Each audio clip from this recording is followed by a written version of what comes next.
Well, Zimbabwe's economic cluster ministers are in South Africa to sell the country to investors. They're inviting prospective investors to come and help solve the infrastructure challenges in the country and to push forward industrialisation.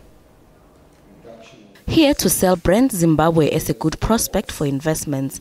They are going all out to lure investors to invest in electricity generation, mineral beneficiation and mining, amongst others.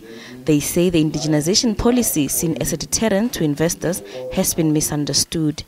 It's a subject of misinterpretation. Once you misinterpret a law, or you have too many voices trying to interpret it, then you lack clarity. In the end, you create a wrong perception of that law. And in this instance, it has been misunderstood to mean expropriation, because it is coming on the back of many other political processes that were on the ground back at home. So when you then go to the business level, people still see politics in purely business matters.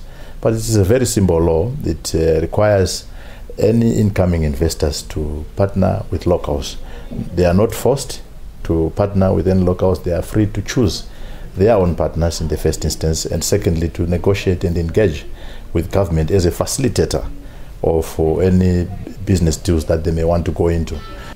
Cement company PPC says investing in Zimbabwe has been good for business. It says complying with empowerment laws has not been a problem.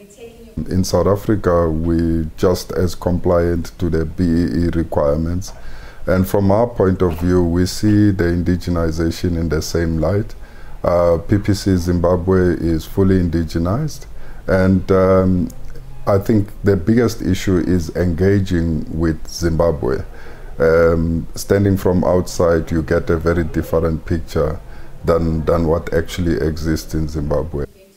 Zimbabwe says it's doing all it can to make it easy to do business in the country. Cabinet has approved the formation of a national Competitiveness Commission, which is a commission, once its takes form, will be looking at every other aspect to do with assisting business, reducing the cost of doing business and improving the ease of doing business environment. And I think once that commission is in place, we will go in a very long distance in making sure that we support the investor, and we create a conducive environment for investors to thrive. Zimbabwe is looking at beneficiating minerals to industrialize the economy, improve skills and create jobs. Gloria Musi, SABC News, Johannesburg.